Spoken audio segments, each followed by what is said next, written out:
Bab 2776 Survei. Para manajer keluarga ini dengan cepat memahami maksud Lu Ye. Jika hanya ada satu barang, pasti akan ada lebih dari satu orang yang menyukainya. Namun, saat ini, keluarga besar tidak akan merampok harta karun yang akan bertahan lama di masa mendatang, jadi sulit untuk berbisnis. Namun, jika ada 3 barang, situasinya akan berbeda. Jika Anda menjual 3 barang sekaligus, Lu Ye mungkin akan sedikit menderita, tetapi ia dapat memelihara banyak ikan dalam waktu singkat. Rekan Taois Lu, dapatkah Anda mengizinkan kami untuk membahasnya? Manajer Liu muncul dan bertanya. Semua orang bersedia. Lu Ye mengulurkan tangannya untuk memberi isyarat. Lebih dari selusin manajer segera mulai saling bersuara, berkomunikasi secara diam-diam, mata mereka bertemu, beberapa mengangguk, dan beberapa terus menggelengkan kepala, tampak sangat tidak setuju. Apakah Anda tidak takut mereka akan bergabung untuk menurunkan harga? Suara Culi terdengar di telinga Lu Ye. Lu Ye menoleh dan melihat bahwa ekspresi komandan itu tenang, menghadap keluar pulau, matanya tenang. Dia tidak bisa menahan senyum dan mengirim pesan kepadanya, jika Anda meminta sesuatu, Anda harus membayar harganya. Pengurangan harga pasti akan diturunkan, tetapi Lu Ye adalah pendatang baru, dan tidak ada cara lain kecuali menggunakan metode ini untuk memelihara ikan. Anda berpikiran terbuka sekali. Chu Li mendengus. Para manajer jelas menghabiskan banyak upaya untuk mencapai pendapat yang sama. Setelah menghabiskan sebatang dupa penuh, sebagian besar manajer mengucapkan selamat tinggal dan pergi setelah berbicara dengan Chu Li, dan hanya 3 pemimpin, yang dipimpin oleh manajer Liu, yang tetap tinggal. Manajer Liu memandang Lu Ye dan berkata, rekan Taois Lu, saya baru saja membahasnya. Ketiga harta karun ini dapat dibeli oleh keluarga saya. Masing-masing dihargai 1,8 juta ikan. Bagaimana menurut Anda? Lu Ye merenung tanpa berkata apa-apa. Sejujurnya, dia tidak tahu berapa harga di alam sumber, dan berapa nilainya dalam keadaan normal, tetapi 1,8 juta yuan tidak diragukan lagi merupakan harga yang rendah. Jika Anda menaruhnya di dunia batin, Anda tidak akan dapat membeli harta karun bahkan jika Anda memiliki jutaan. Di dunia batin, sesuatu seperti harta karun itu tak ternilai harganya. Saat itu, Lu Ye ingin Qin Feng membantu mendapatkan Subao di medan perang, tetapi bahkan Qin Feng tidak punya cara yang menunjukkan hal itu. Tebus saja, ketiga keluargamu tidak kekurangan ikan kecil ini. Bisnis ini cukup menguntungkan. Tepat saat Lu Ye masih berpikir, suara kekuatan yang dicadangkan datang dari samping. Manajer Liu memandang kedua orang lainnya lalu mengangguk dan berkata, karena Komandan Chu mengatakan itu, mari kita menebusnya. Bagaimana menurutmu, rekan Daois? Lu Ye mengangguk dan berkata, iya. Jika Anda menebusnya, itu akan menjadi 2 juta per potong, dan 3 harta karun 6 juta ikan, yang lebih dari cukup baginya untuk mempraktikkan teknik rahasia dunia batin hingga tingkat kesempurnaan ke-7. Sebuah rencana dalam benaknya juga dapat dilaksanakan. Meskipun bisnis ini pasti merugi, 3 harta karun itu sendiri adalah rampasan dan diambil setelah membunuh musuh. Daripada tetap di tangan Anda dan menjadi berjamur, lebih baik menjual beberapa ikan untuk tanggap darurat. Tidak peduli harta karun apapun yang dapat memainkan perannya sebagaimana mestinya, itu adalah harta karun yang sebenarnya, jika tidak, itu hanya akan menjadi sampah.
Ketika Lu Ye mendengar ini, dia dengan senang hati menerima perintah pemeriksaan. Terima kasih, Saudara Chu.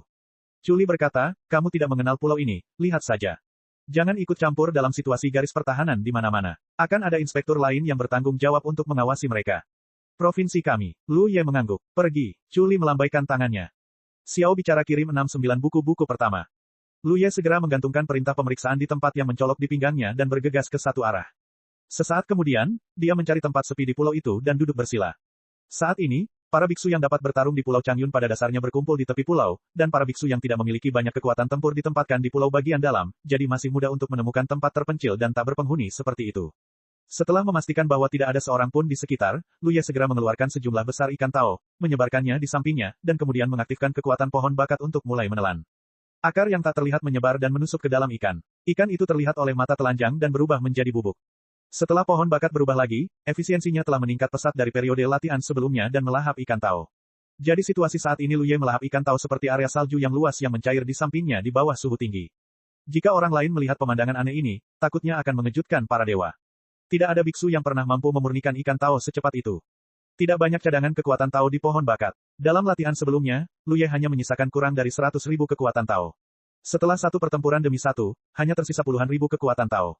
Saat ini, cadangan kekuatan tao meningkat dengan kecepatan yang sangat cepat. Tanda yang paling jelas adalah bahwa area cahaya keemasan yang luas di pohon bakat menjadi semakin menyilaukan dan lebih kaya. 200.000, 500.000, 1 juta. Sebelum transformasi, batas cadangan kekuatan tao pohon bakat adalah 1 juta, tetapi batas ini tidak diragukan lagi telah ditembus saat ini. 2 juta, 3 juta, hingga puluhan juta. Lu Ye masih tidak menyadari bahwa cadangan kekuatan tao dari pohon bakat akan segera jenuh. Ini tidak diragukan lagi mewakili puluhan juta kekuatan tao, bukan batasnya. Tetapi itu seharusnya cukup untuk menggunakannya dalam waktu singkat. Secara relatif, apa yang paling banyak dikonsumsinya saat ini tidak diragukan lagi adalah latihan teknik rahasia langit dan bumi bagian dalam. Peningkatan di setiap jejak adalah konsumsi puluhan ribu kekuatan. Seluruh pohon bakat tampak seperti cahaya kemasan, seperti api kemasan yang menyala, bahkan 3 buah di pohon itu terpantul dalam warna kemasan. Lu Ye perlahan berdiri, menyebarkan pikirannya, dan sambil membakar jejak dunia batin, dia terbang menuju pulau itu. Setelah beberapa saat, dia tiba di garis pertahanan di pulau itu.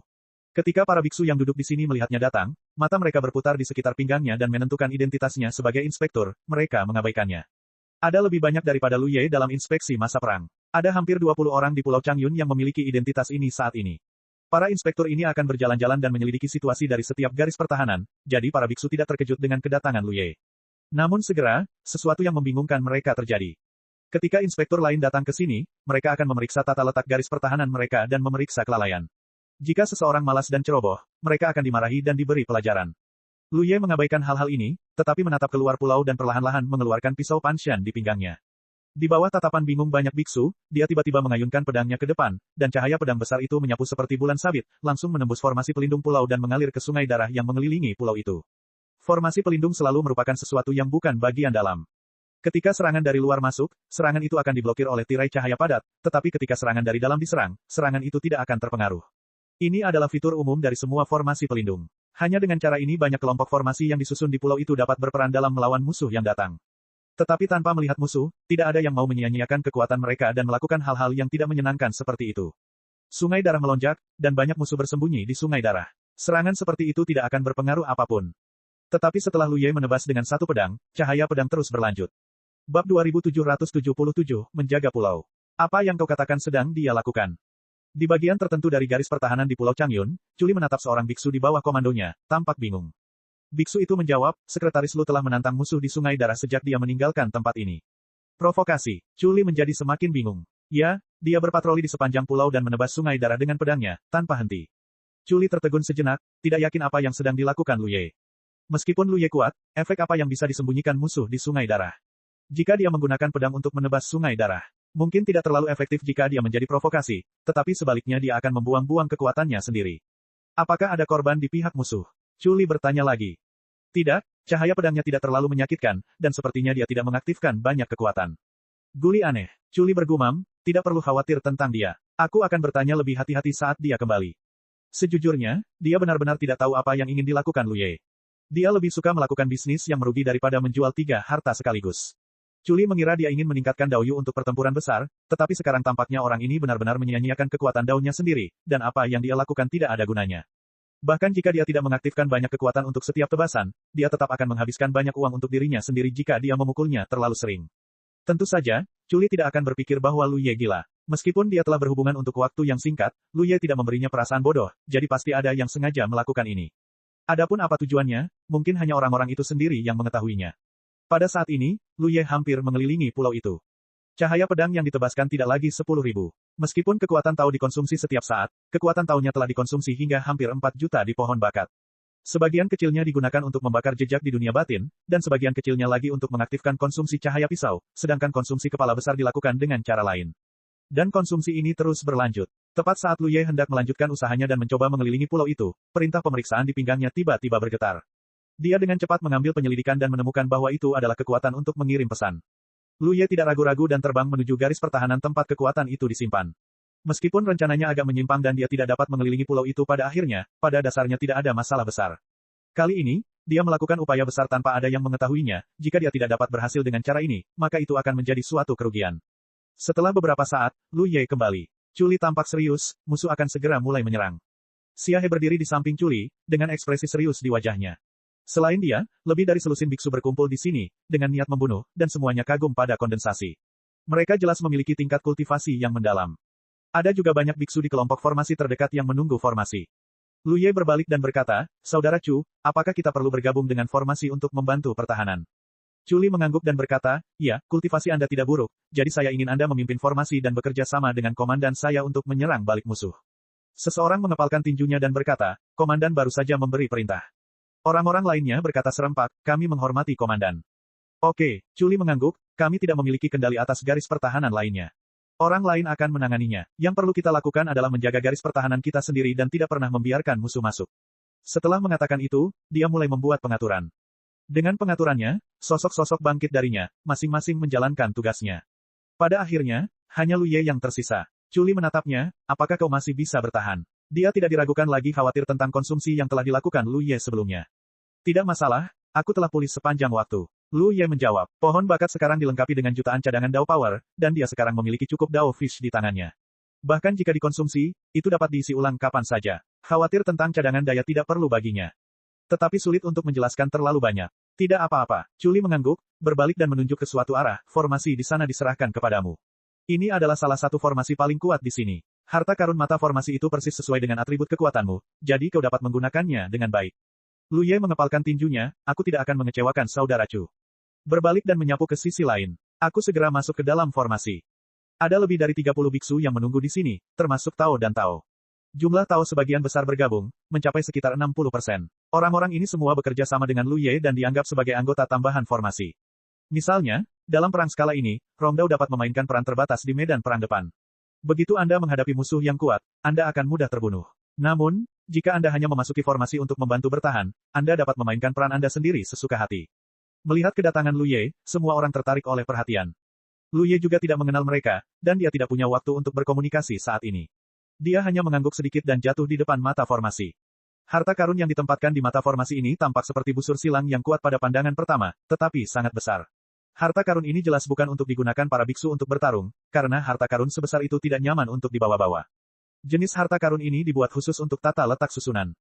Lu Ye berdiri di depan busur silang, melihatnya sejenak, lalu mengangkat tangannya dan memegang dua alur di kedua sisi busur silang. Dia memutarnya sedikit keras, dan busur silang segera mulai menyesuaikan arahnya. Kekuatan Tao sedikit didorong ke dalam busur silang yang kuat, dan cahaya redup segera muncul di busur silang. Saat kekuatan Tao-nya terus menyuntikkan, cahaya menjadi semakin terang, dan ada tanda-tanda samar berubah menjadi anak panah besar. Lu Ye tidak bisa menahan diri untuk tidak mengangkat alisnya. Meskipun dia tidak sepenuhnya merangsang kekuatan harta karun ini, dia menyadari bahwa kekuatan harta karun ini sangat menguras tenaga dan sulit untuk mendukungnya dengan mengandalkan seorang biksu tertentu. Itulah sebabnya formasi dibantu. Dengan cara ini, kekuatan lebih dari 30 kultivator dalam formasi ini dapat dikumpulkan dan digabungkan menjadi satu, dan kekuatan mata formasi dapat dirangsang.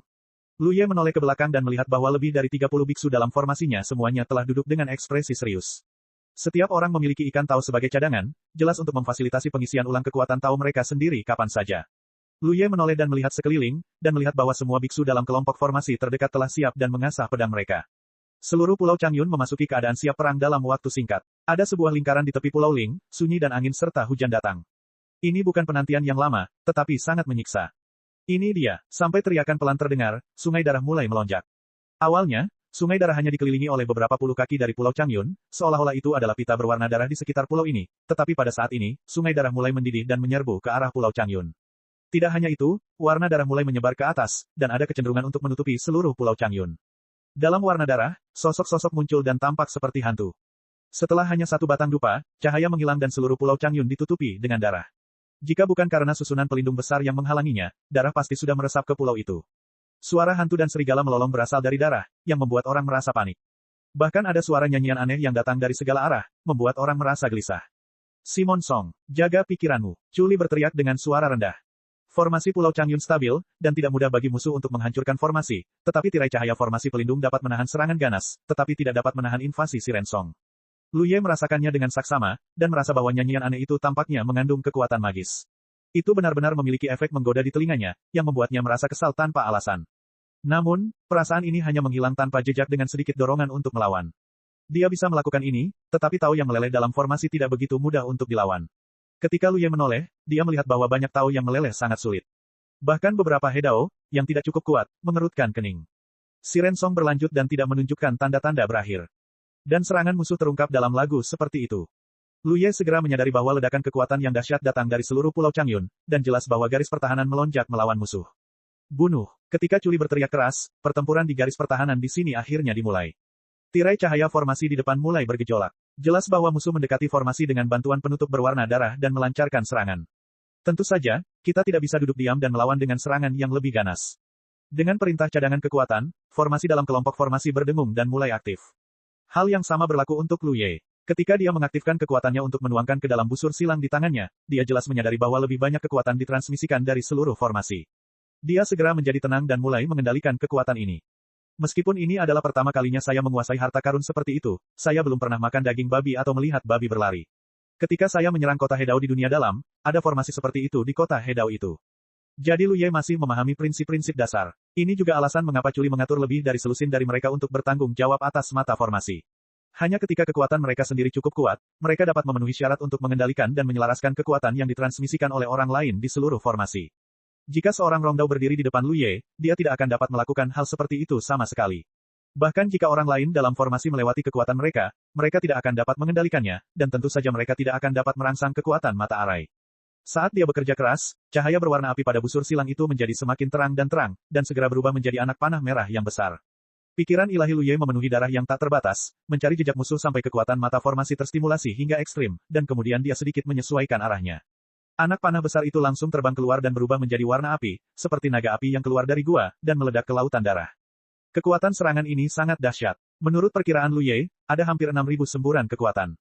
Meskipun kekuatannya sendiri tidak kalah dengan ledakan seperti itu, dan bahkan melebihinya, dengan bantuan formasi, konsumsinya sendiri akan jauh lebih kecil. Bab 2778 Pertarungan Sengit. Bagi Lu Ye, manfaat terbesar dari formasi ini baginya adalah dapat mengurangi konsumsi energinya sendiri. Namun, bagi Xia He dan para penganut Tao lainnya yang berpihak pada mata formasi, bukan hanya itu saja. Serangan yang mereka aktifkan saat ini tidak sekuat pihak Lu Ye. Hanya saja karena harta yang dimiliki mata formasi berbeda, bentuk yang mereka tunjukkan juga berbeda. Ini berarti bahwa formasi tersebut dapat meningkatkan kekuatan mereka secara signifikan dan untuk sementara mengangkat mereka ke level yang sama dengan Lu Ye.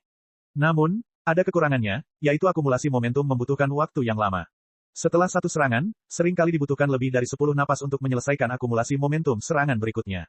Jika Anda melihat ke bawah dari ketinggian, saat ini, seluruh Pulau Changyun dalam keadaan terkepung, dengan musuh yang tak terhitung jumlahnya datang. Di tepi pulau, kekuatan formasi yang tak terhitung jumlahnya terstimulasi, dan cahaya warna-warni tersebar tanpa henti. Lautan darah bergetar, dan ada vitalitas yang terus-menerus di dalam untuk menghilang. Jelas bahwa ada telur yang tidak beruntung yang diserang dan dibunuh. Meskipun musuh menderita kerugian terus-menerus, mereka tidak bermaksud mundur. Dari lautan darah, ada juga cahaya warna-warni yang terus jatuh ke arah formasi pelindung Pulau Changyun, dan tirai cahaya formasi itu beriak. Perang ini sangat intens sejak awal. Perburuan seperti itu adalah siksaan bagi umat manusia di Lautan Sangkar, tetapi bagi ras asing lainnya, itu adalah karnaval. Untuk perburuan ini, umat manusia telah mempersiapkan diri selama 100 tahun. Mengapa ras asing ini menunggu selama 100 tahun? Mereka sering mengirim biksu paling elit di klan untuk membuat konfigurasi barisan terbaik hanya untuk menangkap lebih banyak bahan pengorbanan dalam perburuan ini. Meskipun ini adalah pertama kalinya Lu Ye berpartisipasi dalam perang seperti itu, dia memiliki firasat yang tajam bahwa perang yang tampaknya panas ini sebenarnya hanya makanan pembuka. Karena vitalitas yang dihancurkan di lautan darah sebenarnya tidak terlalu kuat, itu memberi Lu Ye perasaan sebagai umpan meriam, yang digunakan untuk menghabiskan kekuatan Pulau Changyun. Saya memiliki keraguan seperti itu di hati saya, dan diam-diam mengirim pesan untuk bertanya kepada pasukan cadangan yang sedang berjaga, dan segera mendapat jawaban, membuktikan bahwa memang seperti yang saya pikirkan. Di alam sumber, ras manusia berada dalam situasi yang menyedihkan, bukan hanya ras manusia. Ada beberapa ras lain, seperti klan Roh Bintang dan klan Jiwa Es. Situasi mereka juga sangat buruk. Selain itu, karena tidak ada orang suci di klan tersebut, mereka memiliki status rendah di alam sumber dan sering menjadi suku budak dari suku kuat lainnya. Pada hari kerja, suku-suku budak ini diganggu dan ditekan oleh suku-suku yang kuat, dan di masa perang mereka dapat digunakan sebagai pelopor dan umpan meriam. Ras manusia juga dapat menempati lautan kandang untuk bereproduksi, yang diizinkan oleh banyak ras yang kuat, karena babi perlu digemukkan agar berharga, tetapi ras-ras lemah lainnya tidak memiliki kondisi seperti itu. Karena mereka bahkan tidak memenuhi syarat untuk menjadi bahan untuk pengorbanan, nilai mereka jauh lebih rendah daripada ras manusia untuk ras-ras yang kuat itu. Dalam pertempuran saat ini, suku-suku yang lemah ini pasti telah menarik banyak orang kuat, tetapi mereka tidak dapat melihat dengan jelas karena tertutup lautan darah. Perang ini berlangsung selama 3 hari 3 malam. Lu Ye tidak tahu berapa banyak musuh yang telah dia bunuh. Dia hanya tahu bahwa setiap kali dia merangsang kekuatan mata arai, banyak vitalitas akan menghilang di lautan darah. Pertempuran intensitas tinggi selama 3 hari, belum lagi konsumsi besar para biarawan di Pulau Changyun, mereka mengatakan bahwa ada banyak tempat yang perlu diperbaiki. Para master formasi yang telah lama bersiaga berlarian ke sana kemari. Garis pertahanan tempat Lu Ye berada memiliki lebih dari 10 lingkaran sihir, dan semuanya hampir diperbaiki secara bergantian. Setelah 3 hari, intensitas perang tiba-tiba meningkat. Tanda yang paling jelas adalah serangan dari lautan darah menjadi lebih padat dan kuat. Selama 3 hari ini, tidak peduli bagaimana susunan pelindung diserang, yang muncul hanyalah riak-riak. Namun, pada saat ini, cahaya bersinar, dan jelas berada di bawah tekanan yang luar biasa. Ada juga beberapa kerusuhan dan pergerakan di kota dari waktu ke waktu. Dari Culi, saya mengetahui bahwa itu disebabkan oleh klan laut yang menggunakan arus bawah tanah untuk menyelinap ke kota. Namun, Pulau Changyun telah waspada terhadap hal ini, jadi pada dasarnya tidak akan ada masalah besar. Setengah hari kemudian, saat bola cahaya ungu menyebar dari lautan darah, dan menempel pada formasi pelindung seperti sepotong asap, wajah Culi tiba-tiba berubah. Hal yang paling saya khawatirkan masih terjadi. Karena perlindungan garis pertahanan ini telah dibuka secara aktif melalui celah sebelumnya, ini adalah titik lemah dibandingkan dengan posisi formasi lainnya. Sama seperti terluka, luka akan sembuh, tetapi masih akan meninggalkan jejak. Musuh tidak diragukan lagi bertindak terhadap titik lemah ini. Cahaya ungu itu sangat korosif. Ketika tiba, tirai cahaya besar dari susunan itu dengan cepat meredup. Ada banyak serangan yang menyerang area ini. Bahkan jika Lu Ye dan yang lainnya mencoba yang terbaik untuk mengaktifkan kekuatan harta karun mata formasi, akan sulit untuk menyelesaikannya. Adegan itu dalam bahaya untuk sementara waktu. Dia tidak bisa lagi duduk diam, jadi dia datang ke tempat yang lemah sendirian, melambaikan prajurit Tao tengahnya untuk meredakan tekanan. Efeknya tidak jelas. Hanya dalam waktu setengah jam, tirai cahaya pelindung di area ini hampir mencair.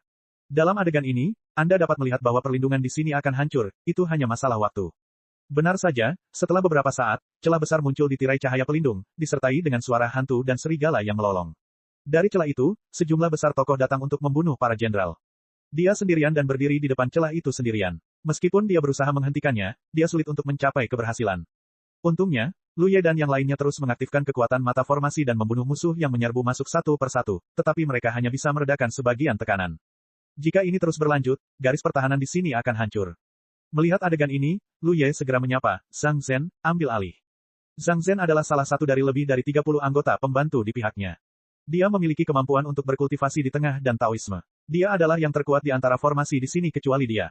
Dia mengambil alih, meskipun dia tidak bisa mengerahkan semua kekuatan mata formasi, itu lebih baik daripada tidak sama sekali.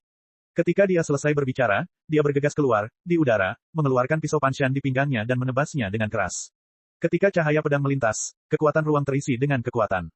Cadangannya adalah saat ini ketika dukungan kiri dan kanan canggung. Meskipun kekuatannya tidak buruk, celah di garis pertahanan terlalu besar, dan ada terlalu banyak musuh yang menyerbu masuk. Untuk sesaat, mustahil untuk menandingi tangan 4 tangan dengan 2 kepalan tangan. Meskipun pedang Lu Ye tidak terlalu menyakitkan, kekuatan ruang yang dia pasang membantunya untuk membersihkan pengepungan. Ketika Lu Ye bertarung di sisinya, tekanannya sangat berkurang. Dua sosok, seperti beberapa hari yang lalu, berdiri di seberang celah dalam formasi, di bawah pedang dan bayangan pedang, dan musuh yang menyerang terus-menerus dianugerahi kepala mereka. Namun, dibandingkan dengan cadangan hari itu, untuk mendukung Lu Yexiahe, situasinya sekarang jauh lebih serius, karena area di mana tirai cahaya dari susunan besar itu dicairkan jauh lebih besar daripada hari itu. Xiao Speak Sen 9 Book First terbaru. Dengan cara ini, akan lebih mudah bagi musuh untuk memasuki pulau itu, dan kesulitan para master formasi untuk memperbaiki celah ini akan sangat meningkat. Cepat perbaiki formasi. Ketika dia mengumpulkan kekuatannya untuk membunuh musuh, dia meraung dengan marah. Karena jika celah ini tidak diperbaiki, pasti akan menyebabkan musuh yang lebih banyak dan lebih kuat untuk menyerang. Begitu ini terjadi, tidak peduli seberapa kuat dia dan Lu Ye, mereka akan sulit untuk dilawan. Untungnya, setelah beberapa saat, sejumlah besar biksu datang dari kiri dan kanan untuk mendukungnya. Pulau Changyun menghadapi pengepungan lebih dari sekali, dan pemilik Pulau Changyun juga duduk di pulau itu untuk mengirim personel. Dia secara alami memiliki pengalaman dalam menghadapi situasi seperti itu. Lu Ye akhirnya punya waktu untuk memeriksa celah dalam susunan itu. Saat dia melihat pemandangan itu, dia tiba-tiba merasa segar karena celah dalam susunan besar ini menunjukkan tanda-tanda perbaikan yang jelas. Skala celah itu lebih kecil dari sebelumnya, dan seiring berjalannya waktu, kecepatan perbaikan juga meningkat. Celah itu menjadi lebih kecil, dan jumlah musuh yang menyerbu masuk menjadi semakin sedikit. Sampai setengah jam kemudian, ketika musuh terakhir tewas di tempat, celah dalam formasi itu akhirnya diperbaiki. Para biksu yang datang untuk mendukung bergegas ke arah lain tanpa henti. Di arah itu, ada juga situasi di mana formasi itu terkoyak, dan mereka perlu bergegas dan mendukung. Lautan darah bergolak, dan semburan teriakan dan umpatan marah terdengar dari dalam. Jelas bahwa musuh yang menyerbu marah dan gagal memanfaatkan kesempatan. Lu Ye menoleh dan melihat ke arah kelompok formasi, dan melihat banyak biksu semuanya tampak pucat dan memiliki aura yang lemah. Untuk melawan musuh tadi, apakah itu Xia He, para Taoist He teratas yang bertanggung jawab atas formasi, atau staf pembantu, mereka semua tidak menyia-nyiakan upaya untuk mengaktifkan kekuatan mereka sendiri, yang menghabiskan banyak tenaga dalam waktu singkat. Bahkan formasi itu rusak beberapa kali. Namun, tidak ada waktu untuk beristirahat sama sekali. Meskipun celah itu telah diperbaiki, serangan musuh tidak berhenti sama sekali. Lu Ye tiba-tiba menoleh dan melihat ke samping. Chuli menatapnya, saling memandang dan mengangguk sedikit. Chuli sangat bersyukur bahwa dia memiliki orang kuat seperti Lu Ye untuk membantunya. Kalau tidak, dia tidak akan dapat menghentikan situasi tadi, dan dia tidak akan dapat menahan kedatangan bala bantuan itu. Jika ini benar, garis pertahanan ini akan dinyatakan hilang sepenuhnya. Begitu musuh membuka celah untuk invasi di sini, seluruh Pulau Changyun akan tergesa-gesa. Waktu berlalu, dan tekanan pada Pulau Changyun semakin kuat dan kuat. Hingga pada suatu saat, Lu Ye dan Chuli menoleh bersamaan dan melihat ke arah tangan kiri mereka. Mereka melihat tirai cahaya formasi itu pecah di garis pertahanan yang berdekatan, dan sejumlah besar musuh menyerbu masuk, langsung menenggelamkan sosok seorang biksu manusia yang berdiri di sana. Tolong, teriak Chuli dengan kasar. Hampir saat suaranya terdengar, Lu Ye dan dia sudah melesat ke arahnya. Tiba di medan perang dalam sekejap mata, Lu Ye menebaskan pedang panjangnya, dan musuh pun mendekatinya dalam sekejap, dan darah pun berjatuhan serta mayat-mayat berserakan. Namun, begitu dia baru saja menebas beberapa kali, dia mendengar erangan teredam. Ketika dia mendongak, dia melihat sosok kekar dengan kekuatan yang kuat itu terbang mundur, dan seteguk kabut darah menyembur keluar dari udara. Mengikuti di belakangnya, seorang biksu bulu mengejarnya tanpa ampun. Lingkaran prajurit tahu di tangannya mengalir, dan senyum kejam muncul di wajahnya. Lu Ye mungkin tahu betul tentang kekuatan cadangan itu. Suku bulu ini mampu melukainya dalam waktu yang singkat, bahkan di bawah pengepungan, dan menunjukkan kekuatannya yang luar biasa. Meskipun kekuatan itu sekarang digunakan untuk mengaktifkan kekuatan tahu untuk melindungi tubuh, musuh bukanlah satu-satunya dari suku bulu, dan situasinya kritis untuk sementara waktu. Lu Ye melangkah maju dan tiba-tiba datang di belakang Chuli. Dia menekan tubuhnya dengan satu tangan dan menggunakan tubuhnya untuk menutupinya dengan pisau yang ganas. Bab 2779 Solusi. Ketika cahaya pedang itu meledak, hujan darah beterbangan, dan beberapa musuh yang datang berubah menjadi mayat, yang akhirnya menyelesaikan krisis cadangan kekuatan. Mata Lu Ye melewatinya dan menatap suku bulu Feng Shen yang tampan. Ini seharusnya orang yang melukai cadangan. Kekuatan Lu Ye yang tersisa tadi diblokir olehnya, jika tidak, hasil pertempuran akan lebih besar. Pihak lain memegang seorang prajurit tahu di tangannya, yang tampak seperti palu tembaga besar, dengan momentum yang luar biasa. Bahkan ada lebih banyak cahaya berwarna yang mengalir di palu tembaga itu, menunjukkan keistimewaan. Dia jelas tidak menyangka Lu Ye begitu kuat. Saat pisau dan palu itu bertabrakan, dia tiba-tiba mengguncang prajurit tahu di tangannya, mencoba memaksa Lu Ye untuk mundur. Kekuatan waktu telah menyebar, dan tatapan kejam dari suku bulu itu langsung kabur. Cadangan kekuatan yang baru saja berdiri kokoh dibombardir dengan pukulan-pukulan ganas, dan sementara dia tidak siap, dia mematahkan kekuatan pelindungnya dan meniup dengan keras ke jantungnya. Namun, meskipun pukulan tak terduga ini mengejutkan lawan, itu gagal mencapai efek pengaturan suara. Bao Jia, teriak Chuli dengan suara pelan. Suku bulu ini pasti mengenakan baju sirah yang sangat berkualitas tinggi. Kalau tidak, meskipun serangannya tidak dapat dibunuh, itu akan menyebabkan lawan menderita kerusakan parah. Namun, karena penghalang baju sirah itu, lawan sepenuhnya aman dari serangan ini. Kabut di mata suku bulu telah menghilang, dan dia tidak diragukan lagi telah lolos dari pengaruh kekuatan waktu. Dia sangat waspada di dalam hatinya, dan dia mengepakkan sayapnya dan hendak mundur. Percikan cahaya pedang menusuk dengan akurat dari balik akumulasi kekuatan. Suku bulu tiba-tiba menegang, sayapnya yang besar terbentang, dan tubuhnya gemetar dan kejang-kejang dengan hebat. Namun, pisau Panshan telah menembus rongga matanya dan menusuk keluar dari belakang kepalanya. Kekuatan dahsyat itu meledak, menyebabkan otaknya kacau. Tidak dapat disangkal bahwa pemuda dari suku bulu ini benar-benar sangat kuat, tidak kurang dari cadangannya. Namun, bahkan orang sekuat itu terbunuh dalam satu pertemuan dengan kerja sama cadangan dan Lu Ye. Suku bulu yang menyerbu ke segala arah tercengang, mata mereka dipenuhi kepanikan dan kegelisahan, seolah-olah sesuatu telah terjadi yang membuat mereka sangat ketakutan. Satu harta karun. Chuli meraih prajurit tahu dari pemuda suku bulu saat ini, dan tidak dapat menahan diri untuk tidak mengangkat alisnya. Lu Ye juga membawa tubuh pemuda suku bulu ke dunia bunga kecil. Prajurit tahu di tangan pemuda dari klan bulu itu adalah harta karun. Ketika pisau Panshan-nya bertabrakan dengan pihak lain, dia sudah menyadarinya. Dengan ketajaman pisau Panshan saat ini dan niat tahu yang tajam miliknya, jika seorang prajurit tahu biasa tidak mampu menghentikan serangan yang mengerikan itu. Satu-satunya hal yang dapat diblokir adalah harta karun. Menurut perkiraan Lu Ye, ada lebih dari satu harta karun di suku bulu ini, dan baju besi di tubuhnya kemungkinan besar adalah harta karun. Dan cincin penyimpanannya. Dengan satu orang dan dua harta karun, pemuda dari suku bulu ini tampaknya memiliki asal-usul yang luar biasa. Seolah-olah untuk mengonfirmasi dugaannya, hampir pada saat berikutnya ketika dia dan para cadangan menyebarkan rampasan, teriakan sedih datang dari lautan darah yang bergelombang, tidak. Saat teriakan itu terdengar, para biksu bulu yang bergegas di sekitar mereka semua tampak gila, meninggalkan lawan mereka dan bertarung menuju Lu Ye dan Chuli. Dengan begitu, tampaknya mereka memiliki kebencian yang mengerikan dengan mereka berdua. Di lautan darah, sejumlah besar biksu musuh menyerbu masuk melalui celah formasi. Untuk sesaat, garis pertahanan di sini dalam bahaya. Lu Ye dan Chuli saling bersilangan untuk melawan biksu bulu yang datang untuk bertarung. Cahaya pedang dan bayangan pedang mengamuk, dan vitalitas mereka terus melemah. Namun, itu hanya dapat membantu meringankan situasi saat ini. Sama seperti situasi sebelumnya, jika celah di garis pertahanan tidak ditutup, pertempuran seperti itu tidak akan pernah berakhir. Selain itu, Lu Ye dan Sun Energy dapat dengan jelas mendeteksi bahwa ada kebencian yang kuat yang mengunci mereka di lautan darah. Mereka berdua segera mengerti bahwa pemuda dari suku bulu yang baru saja mereka bunuh seharusnya memiliki status tinggi di antara suku bulu. Mereka kemungkinan besar adalah keturunan dari anggota senior suku bulu, jika tidak, mereka tidak akan memenuhi syarat untuk mengenakan 2 harta karun. Selama pertempuran sengit, baik musuh maupun kami mengirim pasukan, seolah-olah mereka bermaksud untuk melakukan pertempuran sampai mati di celah garis pertahanan ini. Darah mengalir deras dan alu terkoyak, dan mayat-mayat terkumpul menjadi gunung. Dalam waktu singkat, ada ribuan biksu di kedua sisi musuh dan kita yang tewas dalam pertempuran di bagian pertahanan ini.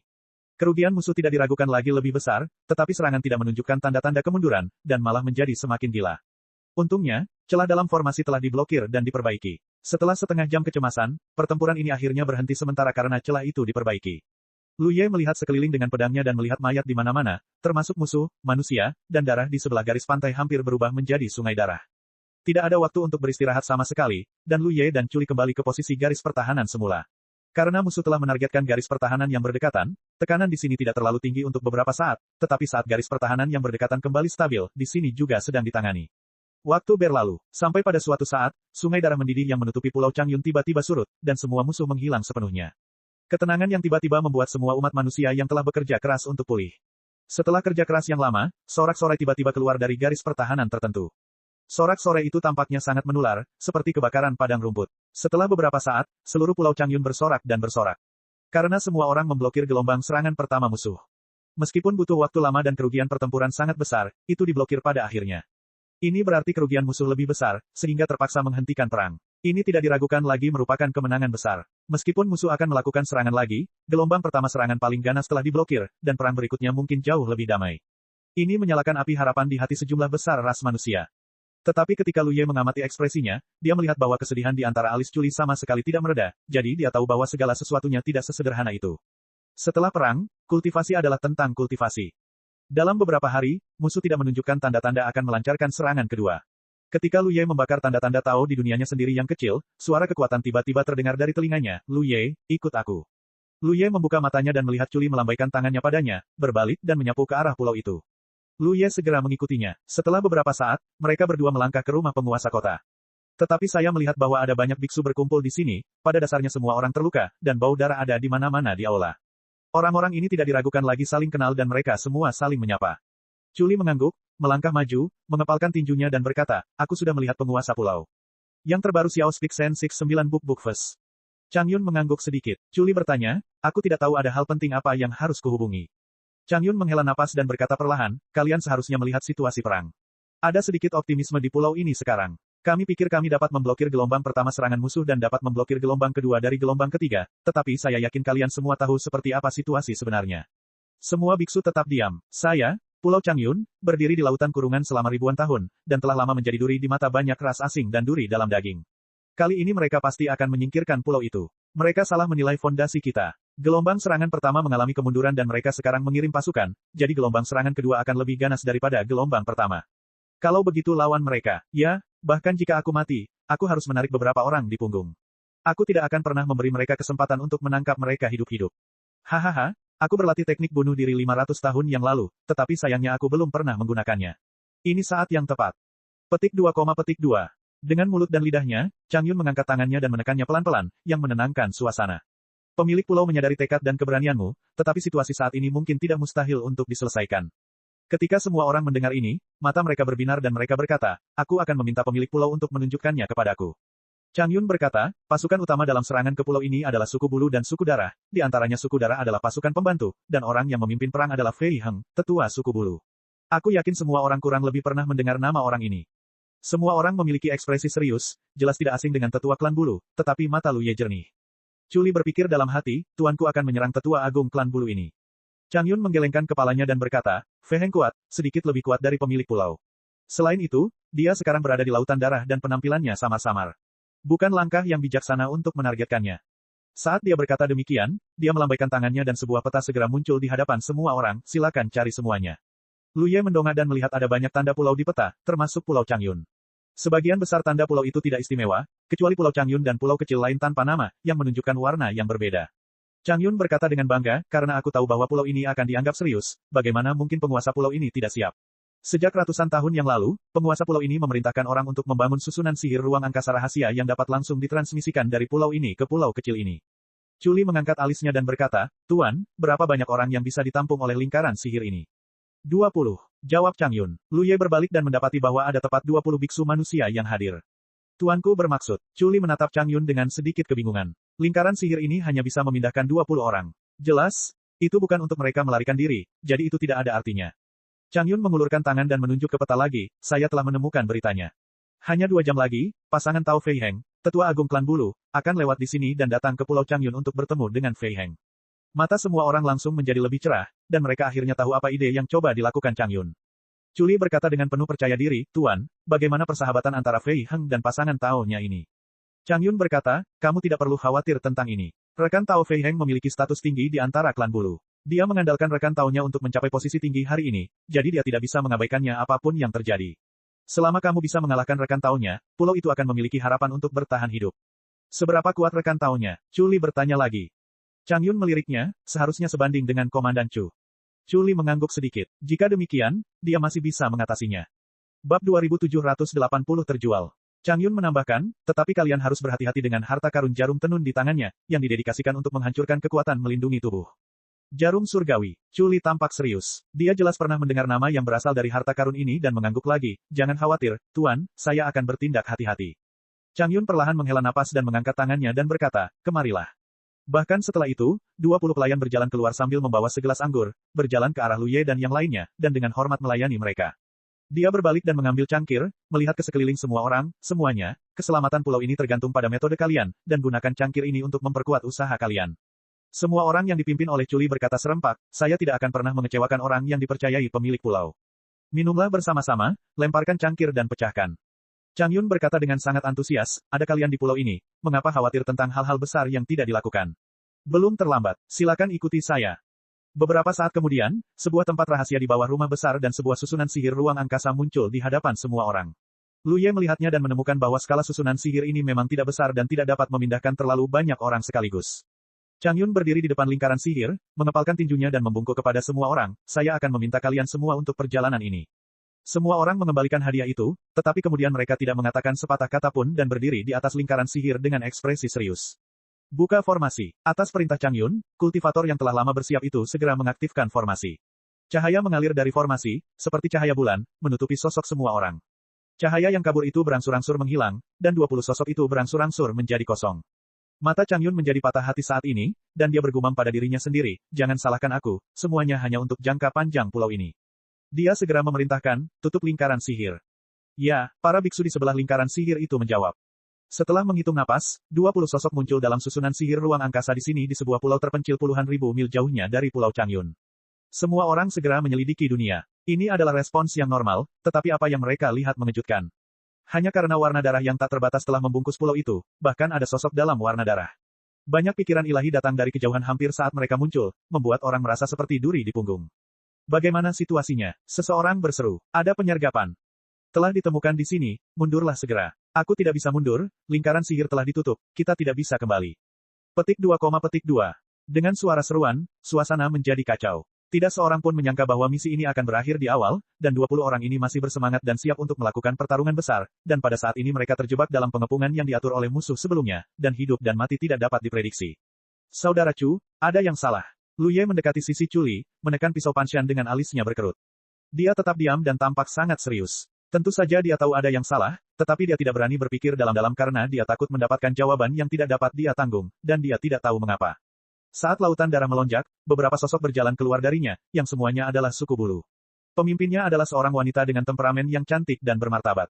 Tetapi pada saat ini, ekspresinya sangat kejam, matanya dipenuhi dengan niat membunuh yang tak terlukiskan, dan wajahnya yang putih dan bersalju bahkan lebih dingin.